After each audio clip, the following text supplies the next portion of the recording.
case. Even Chris, no mystery, the can't fake. While green hoaxes explode to hide. There's a chance of the Bigfoot mystery. Bring truth, science, and clarity. Squatch-D they're the real deal. Uncovering the truth, it's time to reveal. Squatch-D take us on your quest.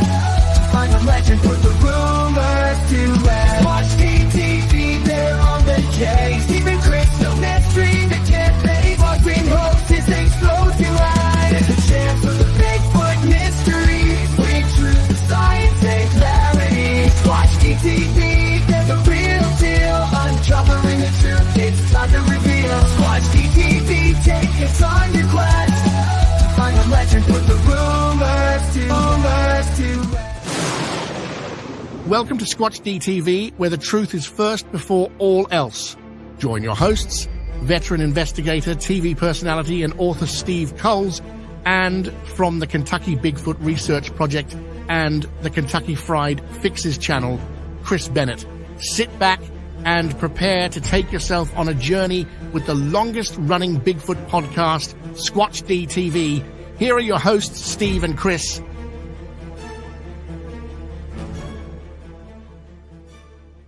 And hello, everybody. Good evening, cyberspace. Welcome to our very first Friday Night Evidence Review Live.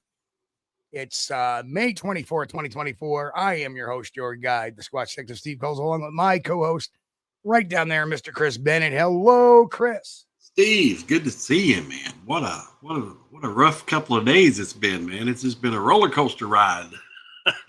What a bunch of well, we'll get into it. We've been having fun, though, haven't we? We have, and just like the song says, there isn't anything. When you and I put our heads together, it ain't over till the fat lady sings. That's right. And I think by the end of the show tonight, so for everybody's there, you got to stick around till the end. Stick around. We got the bombshell coming at the very end of this. It's coming. You don't want to miss this. And but a little bit, off to the side. Normally we don't talk about other cryptids. We really stick with Sasquatch and Bigfoot. But this Thylacine deal, that's something that's really near and dear to my heart. So, I don't mind talking about this every now and then. No. And this is kind of unique because we're taking tools we use for the Bigfoot mystery, and now we're applying it to another cryptid. And for those who don't, let's do the roll call first. Oh, yeah. And but no, I think really it's going to be a very interesting drive. We may have a little smaller audience because I didn't advertise this to all the Bigfoot groups like I normally do because this is a non-Bigfoot topic, but still it's a chance of getting this out here, and eventually people will meander over and see it and probably watch it. I noticed that I didn't get my notification from YouTube, and normally I get a notification when you do a list of show coming up. I don't know why that's happening. Well, sometimes when you go live, it starts notifying people. So, okay. Well, I'll check on it later. If not, I'm going to ask them, hey, where was my notification, guys? Yeah. Unreal. I wonder. All righty. So let's go do our quick roll call here. Yeah. We got... Relic Hominin dropped in, and boy, he's missing a good live show, but he'll catch the replay as always. And we'll catch you on the hope replay. Everything is okay across the pond. Of course, first in that's still here. He says, live from New York, it's Steve and Chris. Walter. And Grasshopper. What? Bristol, good to see you. Tennessee, Bristol? Cherokee. Hello. Michael Cherokee. Williams, how are you, sir? Angel Nolan. Professor Kevin Harder in the house. Good to see you, sir. Smedley, do right. Do thylacines make good pets? Wait a minute, I'm lost. Who said that? Smedley, do right. Smedley, do right. Okay, Smedley, welcome. Do thylacines make really good pets? I don't know. Does a Marine Corps drill instructor make a really good psychotherapist? Oh, I'd love to have one. I'd love to have thylacine. Bristol, if we haven't said Arthur Watch, good to see you, Arthur. Outback Orchard. Hello, hello. Good to see you as well. Okay. Jeff T. Smith. Hello, Jeff T. Bruce Strachan. How are you, sir? Bruce? Strachan. I'm sorry. Daniel Weeks. Jen. Low Rider. Good to Daniel? see you, sir. Jen, how Hello. are you over in Ohio? We'll be seeing you soon. Chance Lambert. Good to see you, Chance. Hello. Long time no see. Good to Chance. see you back. Good to see you, man. Welcome back. Hey, there's Mike from Tactical Bigfoot Research. Back. What's going on, Mike? Actually, Tack and I had a little conversation about Tonight Show. Yes, last night. So, Daniel Weeks. We already said Outback Orchard. Blake Burrows. Good to see you, Blake. Finding the Trackway. Bill, good to see you, sir. Trackway. Welcome, Bill. Good to see you. Helton, aka Faster Man, is also in the house. Faster Man. And I think more people will roll in here. Yeah, it's slowly creeping up. So at least maybe they'll see our live link when it pops up. But, yes. Still, welcome everybody. It's good to see you. Thank y'all for hanging out with us. We appreciate you. What a roller coaster the last 36 hours has been for me and Chris. It really has, yes. And you know why it's been a roller coaster?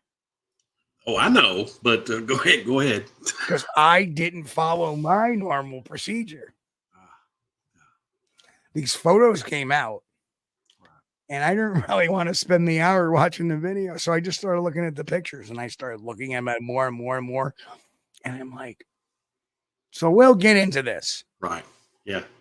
I caught these pictures, these photos online, and I was looking at them. The one with the mouth open, I was like, wow. Wait a minute, it's got to be, yeah. It's got to be. It's right. Got to be. Well, Chance, I think you're going to enjoy tonight's show. This is exactly what we're known for doing, is that we are able to go above and beyond sometimes with other people have not. And we'll explain that as we get going. And it's a good opportunity to use some of those Bigfoot investigative tools on another cryptid. Boy, did we ever, and we discovered something new. We have a new method of detecting AI without using AI. Yep.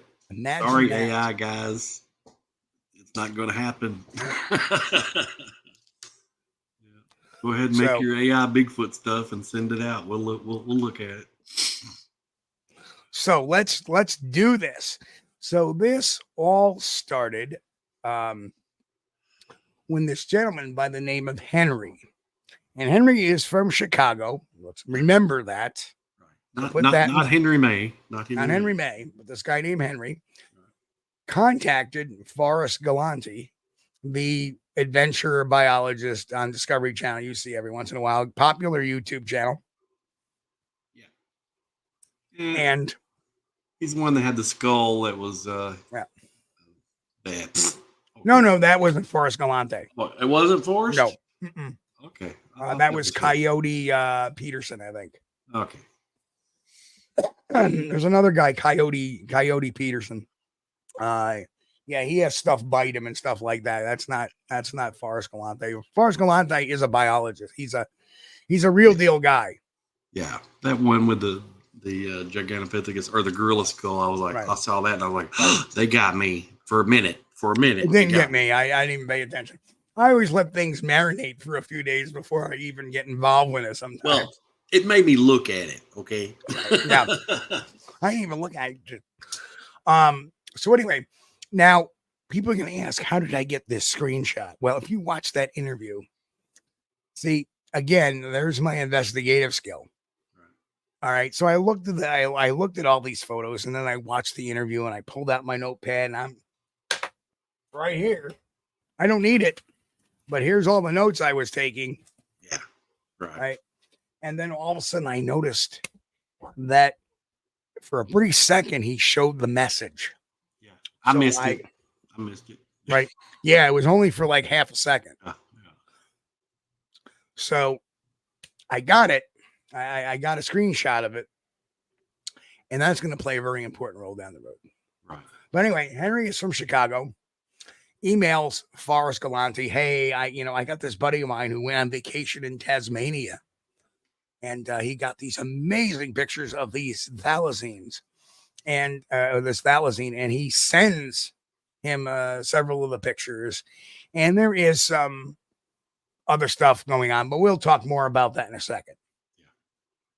So let's look at the Thylacine. What is the Thylacine first, in case people do not know? Because let's face it, I know our usual audience, you guys are up on it, but we have people that may not know what the hell a Thylacine or a Tasmanian tiger is.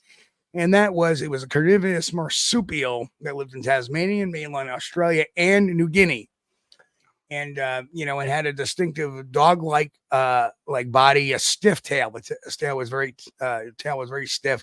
It kind of had stripes on the back end of it, like a tiger would. Thylacine was known for as the largest of the carnivorous marsupials of modern times, and it was believed to go extinct in the 20th century when the last one passed away in captivity. So that's very sad. There is some films of them available still. There's some pictures of them, and there's a great book. You got to read it, and we'll be talking about that in a little bit too. Yeah. Humans were responsible for the extinction of this species. Yep. Definitely. They placed a bounty on them. Yep. In the early 20th century and basically hunted them to extinction. And damn shame. Very beautiful creature. Sure. Yeah. But they probably preyed on the farmers' livestock. Right. I'm sure. I don't know if they raise sheep there or what they raise. Well, they do have these very large. Their jaws extend very big. Right. So anyway, let's take a look at the pictures. The first couple ones we got here, and I'm not going to get into some great detail on the pictures themselves. Right. Aside from, we started to look at the pictures, and the shadowing all looks proper. Again. Like in the Vermont Trail Cam photo, we talk about the narrow leading edge shadow when something is on the ground. And as you can see, a very narrow, I'm pointing with my mouse, but you can't see that. But right under the arrow, you can see the very narrow leading edge shadow. The shadow is going in a consistent direction, right, where the focus is when the thing is center focused. When it's off focused, the shadow, obviously there's a close picture. Now, here's the issue I have. He said that he was using his zoom with the camera in one particular part, and we didn't cover that. We were going to be going over some of the audio portion of the interview, and we're going to do a forensic interview. And because the guy was covered up, we really couldn't do any neurolinguistics, but there are certain verbal indicators that we can pull out of that interview. Yes. And, but the shadowing looks great here. It's in the same direction. But I'm looking at this and I'm going, that's not a photo from 15 feet away using zoom. Right. That's a close-up photo because the shadow is so offset. Yep. And the closer you get something, the larger the shadow is created. So to me, it was like, that looks a little close. You wouldn't create that shadow when you're using a zoom. Right. Well, when I first saw these, the photos, the one with the mouth open, I was like, no, this has got to be AI. It's got to be. And then you pointed out the facts about the shadow, and I saw the shadow. Okay, I'm like, oh Chance. My God. Chance is saying no, that tiger right is Photoshop. No, it's not. Just hold on, folks. Okay, Chance. I was excited too at this point. Yeah. Okay. I was excited. Okay. Right. And the background is grass. It's a lawn. It's grass. Yeah. So anyway, the shadow is all consistent.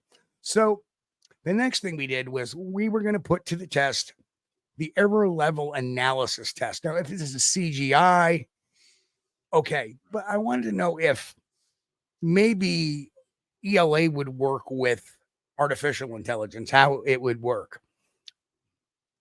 Okay. Now, ran a control group. Yep. So we did a control group, and this is a real test, and you can see the ELA is done. And the only time, and this occurs sometimes, when you get a brightness along the very leading edge shadow, you will get like the good picture, a picture of the bourbon bottle. You'll see that little outline there. That's the only time you get that kind of the iced tea bottle there. no, that's bourbon. Okay, well. Anyway, that picks up the ELA will pick up the texture of that bottle, and the bottom of that bottle has got little Cajun Crawler says the metadata didn't match the story. It's a hoax, case closed. Wait till the end. Wait till the end. Yeah. God, you people are like children. Just hang on. It's a hoax. Dude, we've been on the air 17 minutes. This is an hour-long show. Wait till the friggin' end, will you? Well, see, calm yourselves. The thing about metadata. Okay? We didn't need the metadata. We didn't need the metadata. And of course, Forrest exactly answered that question correctly too, because the metadata necessarily may not match if it's a picture off a screen or off a picture of a picture, and that will throw the metadata off. Yeah. So that would be a beautiful excuse, wouldn't it? But what we have today, we're going to have some rock solid end of story stuff today. Steve can send me a picture. Relax, watch the video. Thing about metadata, Steve could send me a picture that's actually a real photo, and through my email or something, and I could save it 2 days later. And when I send wait till the end, brother. If I send that picture to somebody else, when they save it, the metadata is gonna have the date they saved it to. So it's not always. This is going to be one of these shows that people are so friggin' impatient. Hang on. I'm going to just ignore the chat. Because when you have people jumping in saying it's this, it's that, it's this, it's that, will you watch? Well, Cajun Crawler, relax, man. We're going to give you better evidence. How about that? Better than metadata evidence. Better than metadata evidence. Better. How about that? Better. Because I haven't seen you, Cajun Crawler. Welcome to the show. But I am the Squatch Detective. That is my trusty companion, Mr. Chris Bennett. And you were talking about metadata. I was the first person to bust a hoax on metadata back in 2005. But you got to remember, though, metadata is first grade or elementary school level. Right. We're going up to. So learn. So here's the error level analysis test on the control group of pictures we know are not manipulated or not AI. A couple of pictures of my COVID vacation pictures are on the top. When it was like every day I would post a picture of me doing something on my COVID layoff. We were all stuck inside. So picture number 1, picture number 2. And then in the next couple of pictures, I figured I'd take a picture of my wonderful boy from those pictures are almost 10 years old because he turns 10 this year. Right. So that's my trusty office assistant. But the ELA error level analysis test, if you check into that, and how I had to learn a lot about how to read this too. It'll show the textures and stuff and the differences in the textures. As Chris knows, I've been using this for years. Sure. Steve's been, he's taught me. So, so here we go. Now we use the next control group on the ELA, and those are known AI photos. And guess what? They all failed. Every single one failed. Yep. And every single one failed. While we were investigating this, Steve was doing this, and I was like, oh my God. I was excited. All right. This is why this has been a roller coaster ride. So this is a real cool thing is that now I know these ELA tests will work to some extent with AI. Yes. Yeah. I mean, all these pictures are AI. I mean, boom. So that's a good thing. So we ran.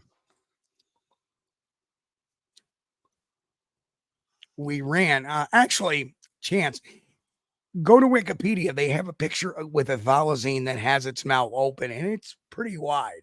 Sure. I'm not sure if it's wide as the one that we see in these pictures, but it is. So we ran the ELA test on the pictures, and they're showing no CGI nor AI. These are real pictures. Look at that. Yeah, real photos, folks. Real photos. Real photos. Yeah. So I'm sitting there going, this is not what I expected. Not what I expected at all. So what does the Squatch Detective do? Now we start digging because the damn ELA test passed on these pictures. So we know they're real pictures. But is it a real animal? So what we do is we go next. What do I always say? And this is not what I did, but I'm glad I did it because I wanted to test the ELA with potential AI. Step number one. What a great fun thing it would have been to say, hey, we used AI, an ELA test to prove this was AI, or CGI, but we didn't. It didn't happen. Right. So now I have to go back to my old maxim. Step Any one. piece of evidence, photograph, video, audio, is only as good as the story behind it. Right. So right now, let's listen to some excerpts from the interview with this gentleman, Zach, who this guy, Henry, set up with Forrest to actually interview. Here it is. And we're going to stop and we're going to talk about it because now we're going to talk about forensic interviewing. And the beauty and interesting thing about this is going to be more about neurolinguistics than body language interpretation because the guy was all covered up. We really could not have any body language interpretation, but we can have some neurolinguistic interpretation, which is something we rarely have a chance to do on this program. So Never I'm really talk stoked about this. right. Right. So here we go. We're going to listen to this interview and there's going to be some things. I'm going to make some notes on as the video goes by. Just keep noticing. Well, I am a wildlife guy. I'm just not a mammal guy. Gotcha. All right. Well, that's pretty good. Or turtles and snakes and stuff. Oh, well, I like all those. So story is, Yeah. I'm visiting Tasmania with my dad. Okay, I'm going to stop right there.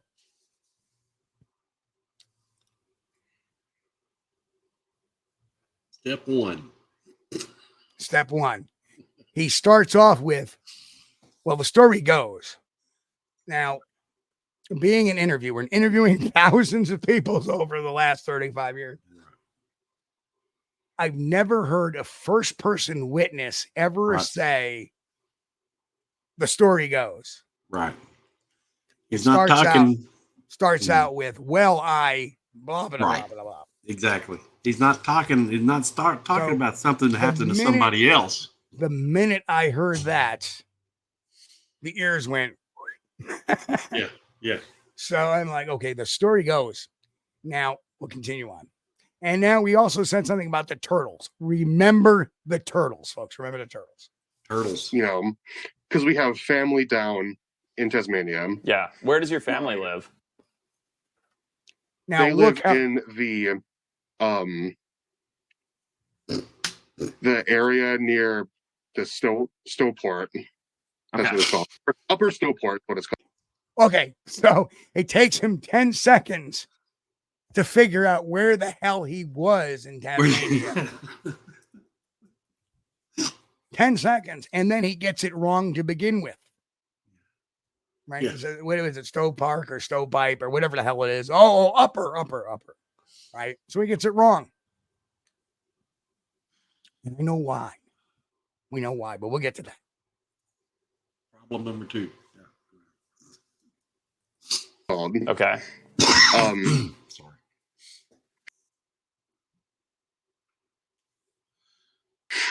And it's my aunt's husband, right? Mm-hmm. My aunt, my dad's sister, and she married him. He's from Tasmania. Okay. And so you're in Tasmania with your dad, right, on this trip. And this is a couple weeks ago? yes, this was April 12th through 18th. Now, I don't know about you, but the way he's saying that, it's almost like he's saying it was April 12th to the 18th. Right? I'm doing an interview. I was there from April 12th to the 18th.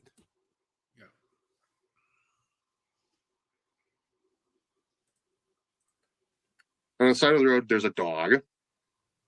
It might have just been eating something. I don't know. Because there was blood.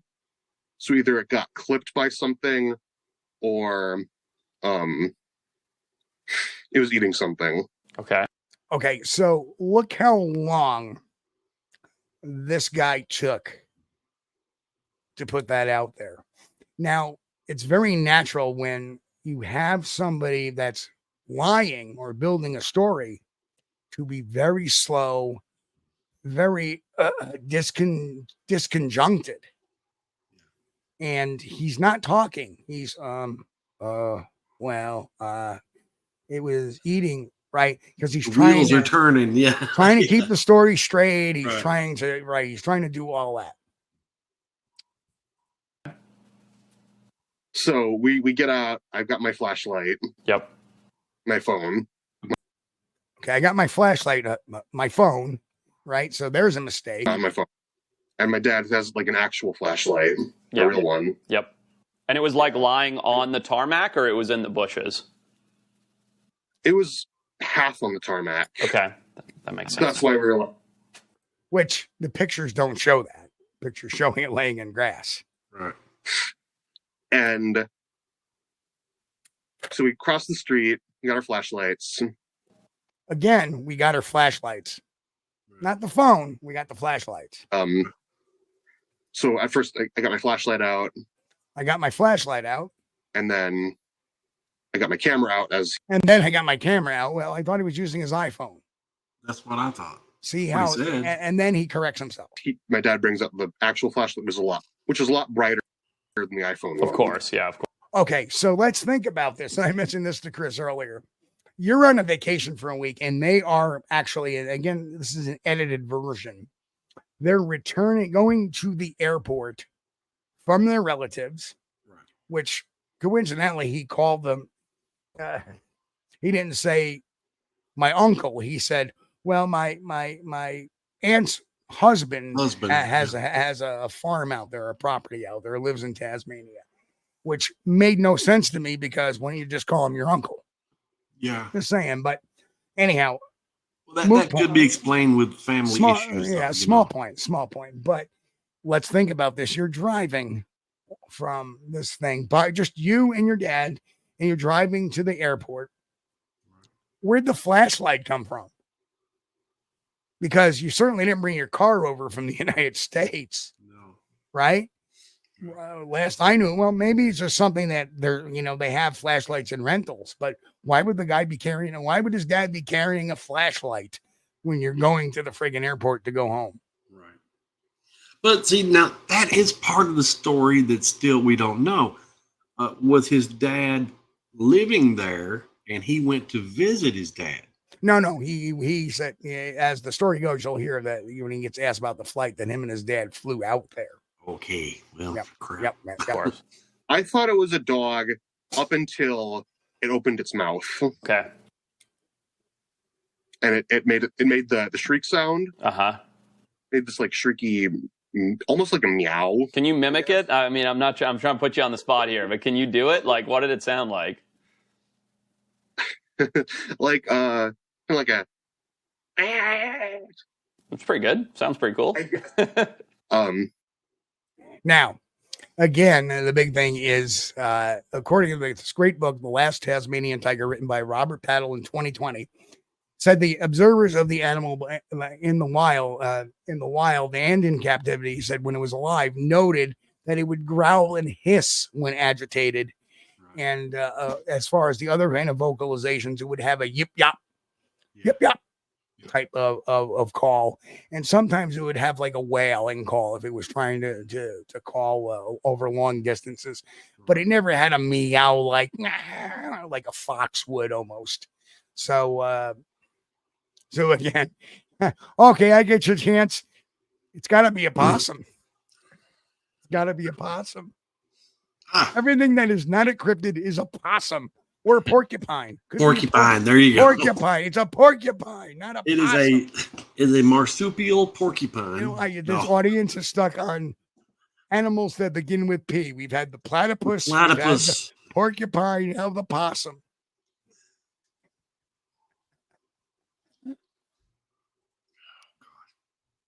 And it all tastes like chicken. And so I snap a few pictures because I'm like, I don't know what this is. I'm going to send them to Henry because he knows mammals and stuff. Yeah. I'm the turtle guy. And yes, again with the turtles. Remember the turtle, folks. Yes. But pause it for a second, Steve. Yeah. The thing is, he said, I snapped a few pictures of it with his iPhone. In this day and age, who is going to be taking pictures? When you got your phone, you just push record and you're making video. You can get all the still caps from that video that you want. So, and there's a good reason for that. There's a good reason for that, too. We find out. Yes. We'll find out.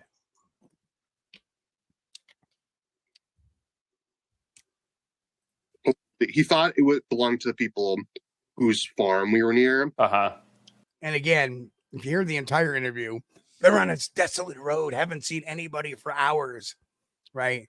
But they're near a farm. But all of a sudden he mentions, well, he does a dog was near a farm. Again, when you make up stories on the fly sometimes and you go off script, if he had a script, which I'm sure he had a notepad there that he was looking at, that's why he was so covered up, right? Number one, he didn't want to be identified, and there's a good reason why. Yeah. Number two, he didn't want his body language out because correct. he knew this video was being recorded. This interview was being recorded. Check its pouch and see if it's full of BS. Right on, Douglas. Look at the pouch. He's like, oh, I bet hope he gets back safe because we weren't going to follow him. Sure. Okay. And then, yeah, your dad couldn't join us today. You said you guys don't live together, right? And he didn't want to zoom in. Yeah. Oh, another strike. The other witness don't want to join in. The other witness don't want to come on. The one that can basically back up his story. Right. We don't talk much. This trip was kind of like an outlier thing. Gotcha. Oh, we went to Darwin International. Good excuse. Oh, we went to Darwin International. Here comes the mistake. Okay. I did in my notes. That's in Darwin, right? What? That's in Darwin, not in Tasmania, though, right? Yeah. And then he's like, yeah. Yeah. Of course he's like, yeah, because he's lying. He doesn't know. It's in Tasmania, I think, right? Or I might be thinking of a different one. Oh, yeah. You're thinking of a different one. So you flew where? You flew Minneapolis to where to where? So we drove to Chicago. Remember this, folks. Where we took the flight there at JFK or whatever it is. Okay, so if you listen to this very carefully, he says we took the flight there at JFK, not to JFK. Mind you that, Chris. Not to J. He says at JFK. Right. The kid doesn't even know that the airport in Chicago is O'Hare Airport. O'Hare, yeah. Or Midway Airport, which is the other airport in Chicago. There's but two if you're airports. going to Chicago, you're going to go in the big boy usually. Yeah. No, I every time I've flown to Chicago, I flew, with the exception of once, I flew in the Midway. I've always flown the Midway. Okay. You must have been flying on the smaller planes, like. It depends on who the carrier is. Yeah. Right.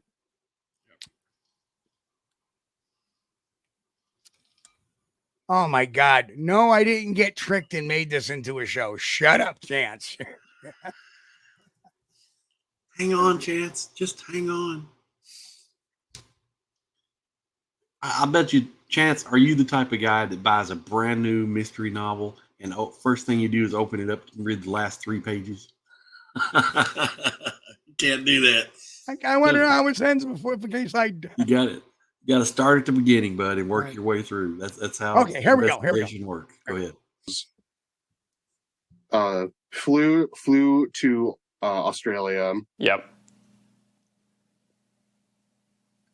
And that was pretty much it. So there wasn't a connector, so you went straight from JFK to Tasmania? I mean, you might have. I just don't know that flight path.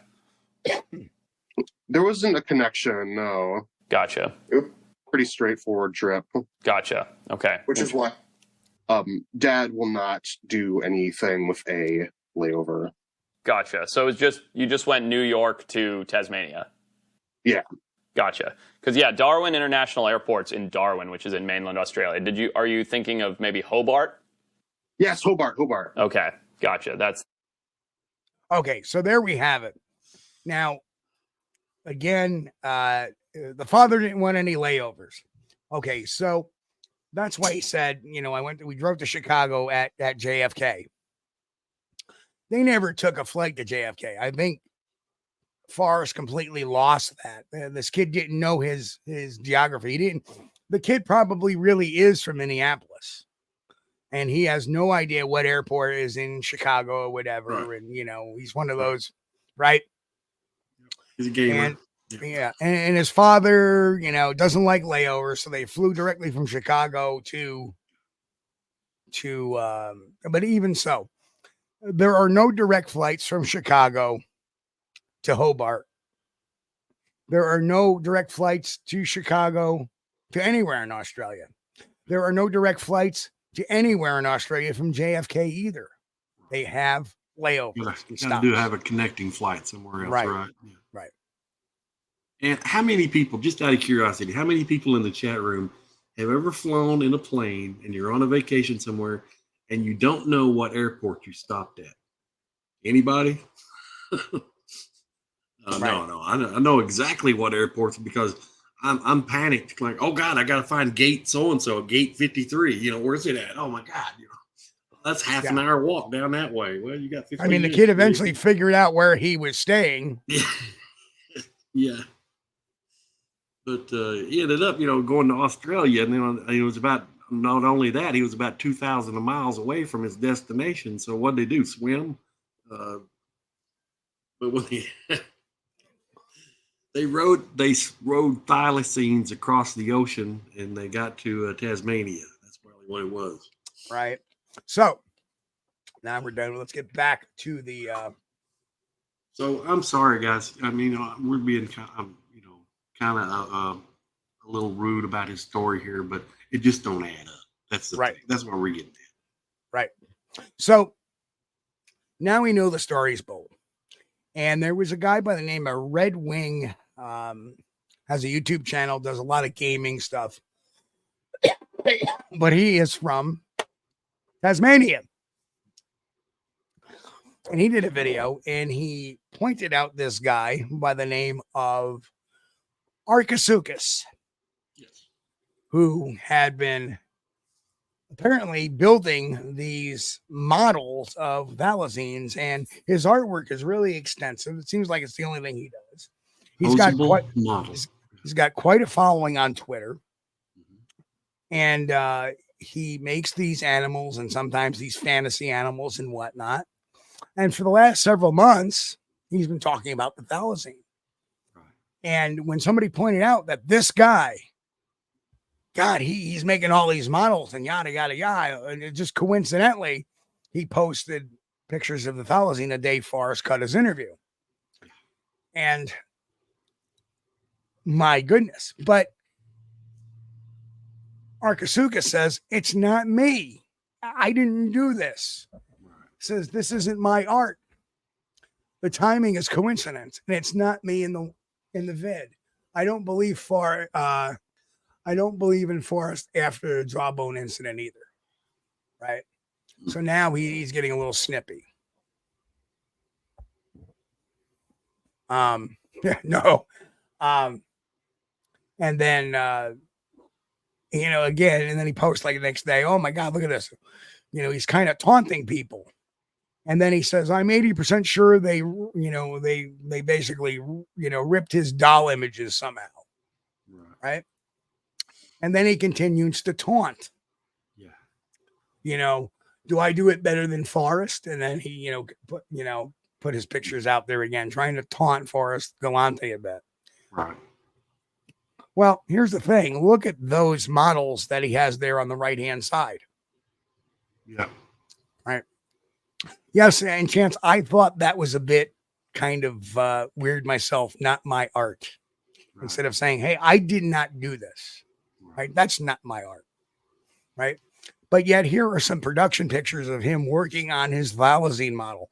And he actually made a posable one where he can pose the joints and turn them around and lay them down.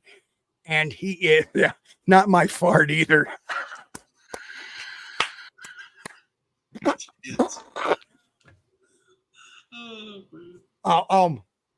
Hey, if you hear anything funny, I'm going to blame the office assistant. Oh. Anyway, Watson looking good with his new haircut. yeah, he's got the summer dew. Yeah. He's got the fresh cut. Right, buddy? He isn't. Anyway, so isn't it odd? This guy comes out, Arcasuchus, and says, "Oh, it's not my art. It's not my art. It's not mine." People were pointing fingers at him. The people in the Thylacine community were pointing fingers at him. Right. Rightfully so. Right? Sure. Yeah. Right? So, but, the guy's artwork is pretty incredible. If you look at his website, it's very good. Amazing. Sure. But and when you use it for the wrong freaking reasons, and people are saying, well, Steve, he's denying he is the one. How do you know? Well, let's take a look at some things. And this is why we're going to get back. This is something the Thylacine community has not figured out yet, but we have, because we do what we do. And that's not a knock on them. They did a great job finding this guy. At first, I was like excited, like, oh, this could be real. These pictures look real. And then somebody said, and then I listened to the story. I didn't follow my own recipe. Listen to the story first. Right. It was a slow morning for me. I'm tired. What the hell can I say? Well, okay, we got a hold of the photos, and we're looking at them, and I'm thinking, first thing, don't blame me because my name is Art. The first thing I'm thinking is, okay, this is probably AI. Right. So we just start running through the checks and stuff. We're like, it's not. Not AI. It's not manipulated. The shadowing looks good. These maybe it's like CGI. You start running the check. It's not CGI, and you're like, but then I heard the story, and I'm like, oh my. Yeah. All right, so let's remember the references to turtles. And there's pictures of Arcasuchus's turtles. They post quite a bit on the turtle, lots of pictures and stuff like that. He's a turtle guy. Now, remember Henry, the guy from Chicago that had the friend in Minneapolis that had the Thylacine photos? Well, turns out Arcasuchus is from Chicago or the Chicago area. Wow. Strike two. But here's where it becomes really interesting. That's right. Teenage Mutant Ninja Turtles. I am Donatello. This is my buddy Raphael. All right. But the clincher is this. Here we go. Because I got that screen crap. Not screen crap. Well, screen crap too. That's pretty accurate. Screen crap. Yeah. Yeah, I'll give myself that. All right. If you look at the icon on Henry's message, this is the picture of Arcasuchus's dog. It is the same dog that is on Henry's message. Yes. So we know Henry is Arcasuchus. Yes. So therefore it is his work, and there is no getting around that. And if you'll notice getting around it. The night photo of Henry's and Arcasuchus' dog there, when you look around that, can you imagine, have you seen a background similar to that before? Yep. And Chris sent me that picture over today. He goes, I was, we were both data mining. Yeah.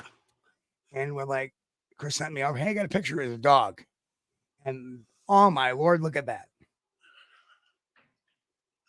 So we know that despite this guy's denials, as damning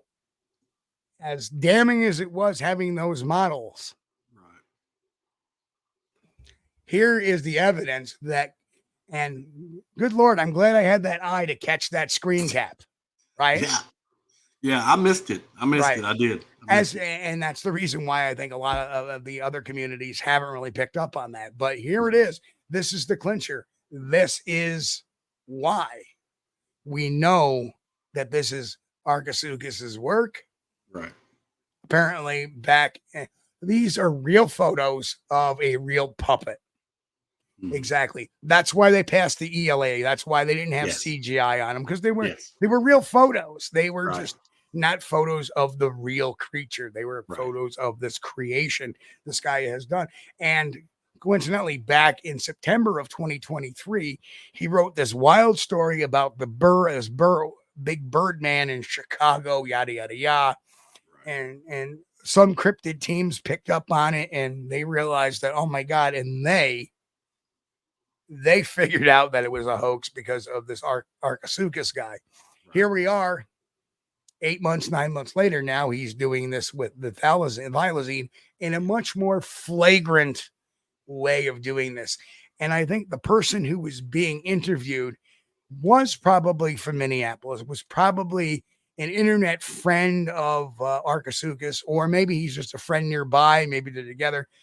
And what he was doing was following a script, or perhaps he had Archisuchus listening to the call, and Archisuchus, and this is more true to the story, Archisuchus might have been sending him texts to answer the questions, right, which may have explained the gaps in his answers.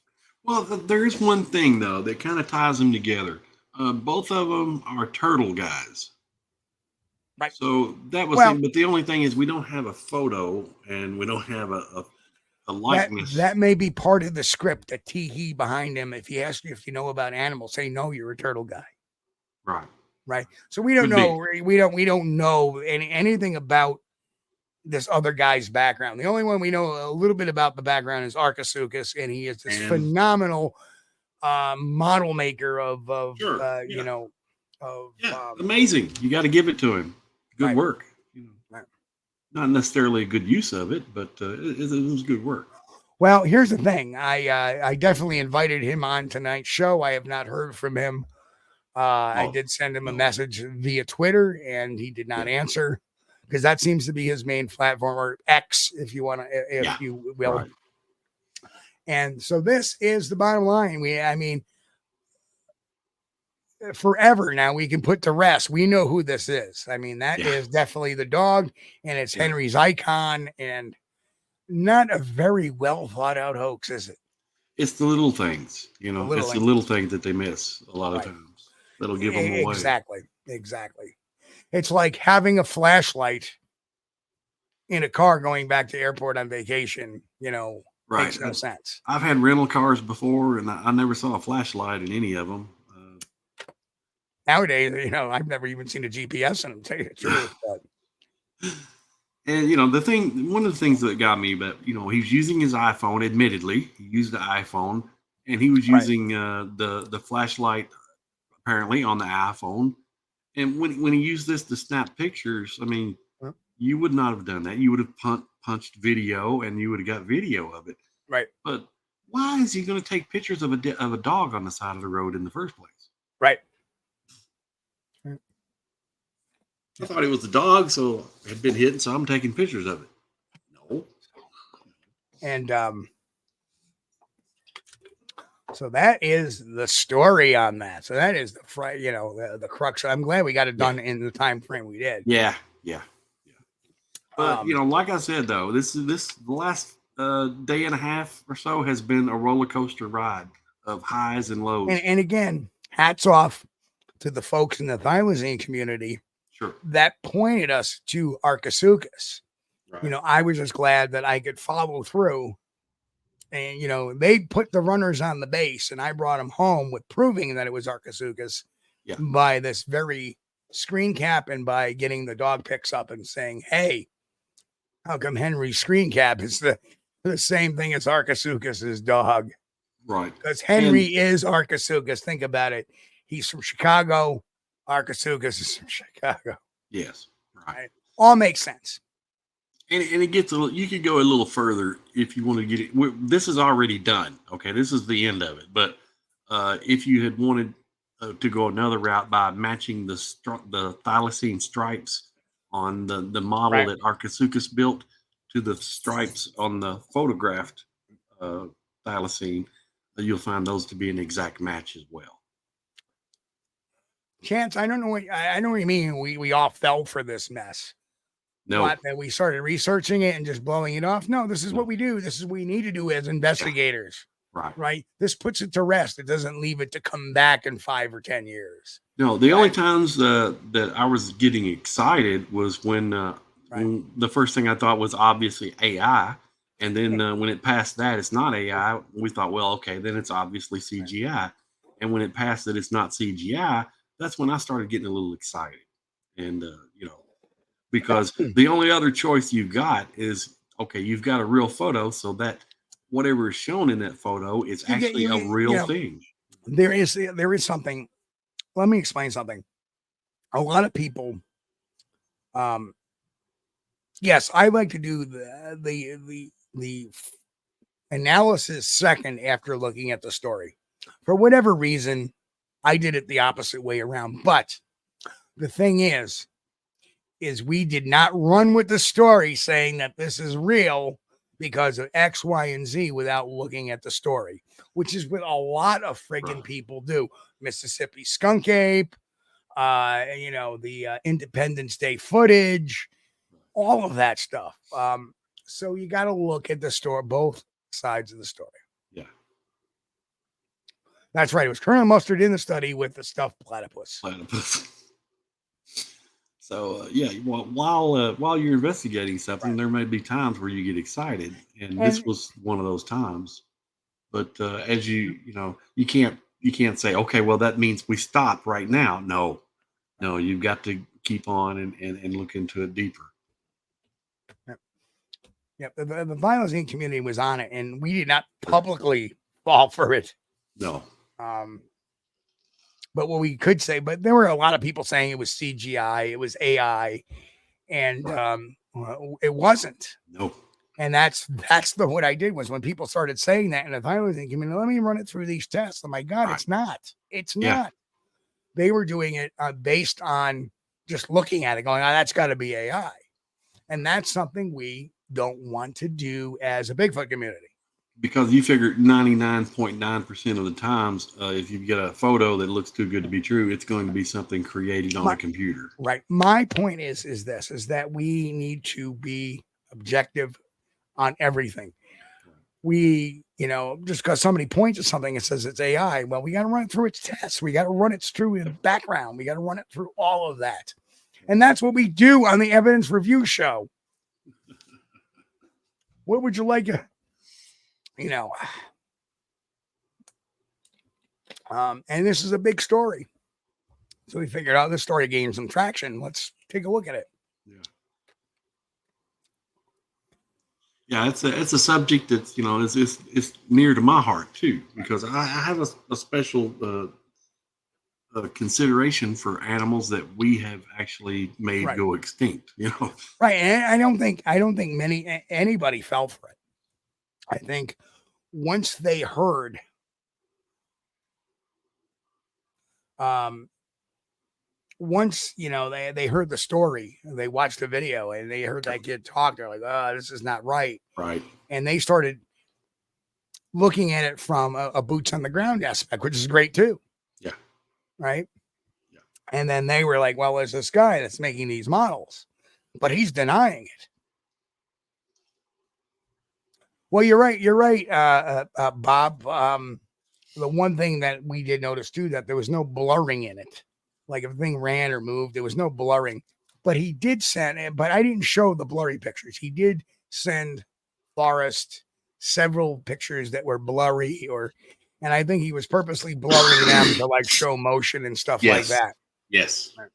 Yes, that was a movement. You know what, folks? Again, this may seem obvious to you, but and thank you, Bruce. I appreciate that as well. It's a journey, and my whole goal here on evidence review nights is how we get from point A to point B. And what we did is we did something tonight that nobody's done yet. And that's tie directly, beyond any doubt, Archisuchus to that Henry account. Right. Right. And I know the Henry's last name. And I don't even know if maybe that's really him. Maybe it's not. Maybe it's a sock account. Don't know. We're not going to do that though. No, we're not digging any further. It's over with. Right. But this guy wants to deny it. Let him deny it, because we know the truth. The truth is he did it. End of story. I mean, yeah, he can deny it, but it's undeniable. It's over. Right. Stick a fork in it. It's done. Remember, when you do something, and if you look at protagonist and antagonist, as the protagonist, when I see a hoax, I'm out to destroy that hoax beyond any doubt, anybody. And that's what we do. Just because people are saying, well, this guy was making models and, well, he's got a tie to Chicago. Nobody picked up on the turtle references, and nobody picked up on the dog. So.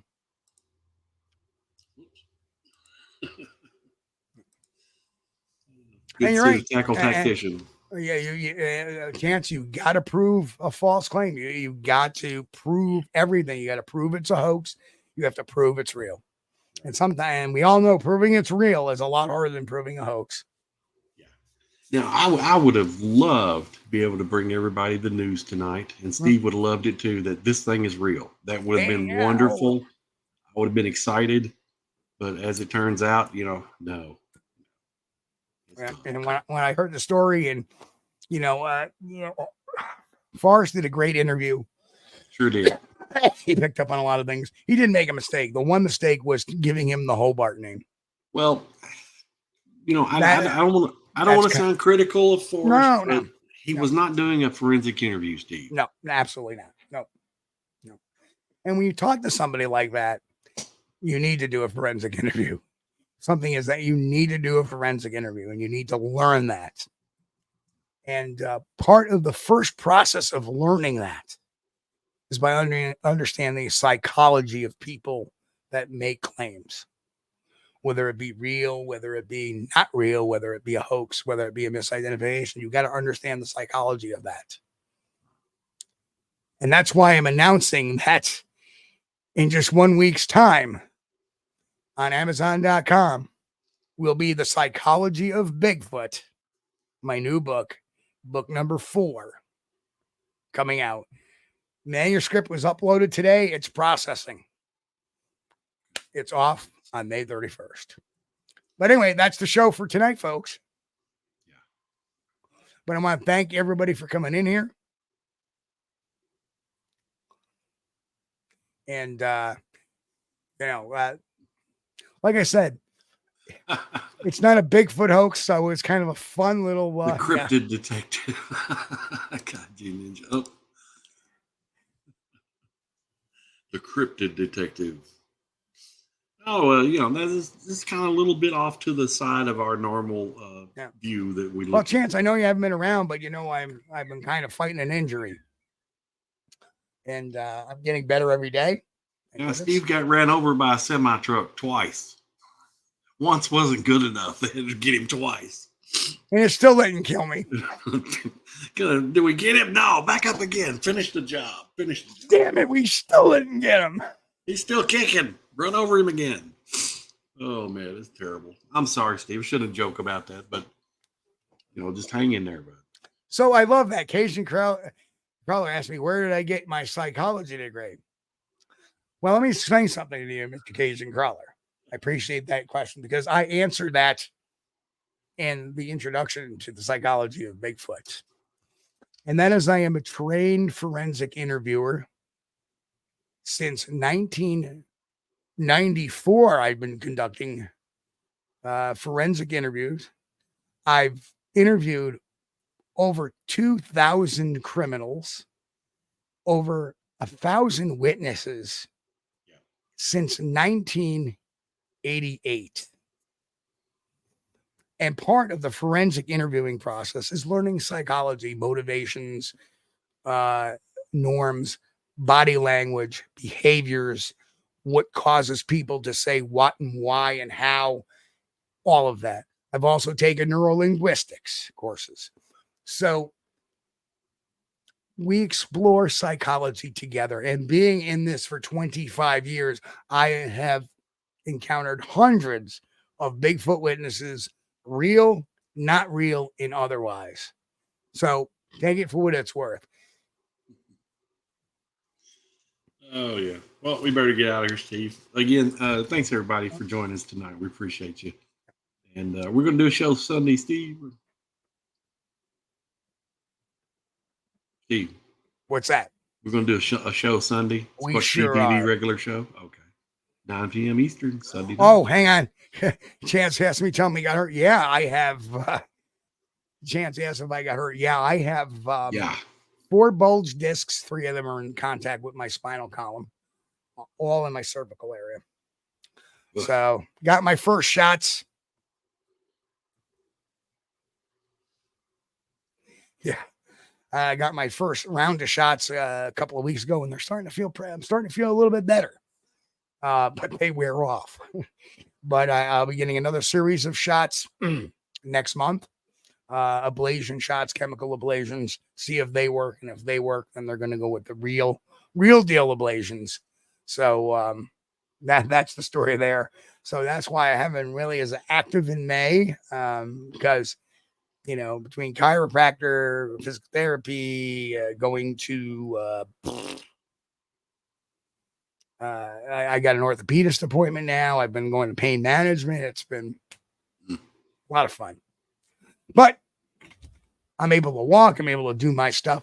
But anyway, everybody, we will catch everybody on Sunday night. And everybody, I hope you're enjoying. Yes, and I need my rabies and distemper shot. Have a good Memorial Day weekend, everybody. Have a good Memorial Day weekend. We'll see you Sunday night. We'll catch you all later. We thank you for being here with us on Squatch-D TV. If you haven't taken the time yet, please hit that like button and subscribe to the channel. And oh yes, hit that notification bell too. We don't want you to miss anything. If you really like our content, you should consider becoming a member, and it's really inexpensive and a great way to support not only the show, but honest Bigfoot research. Everyone have a great week. Be safe and God bless. We will see you all here next time on Squatch-D TV. Keep on squatching.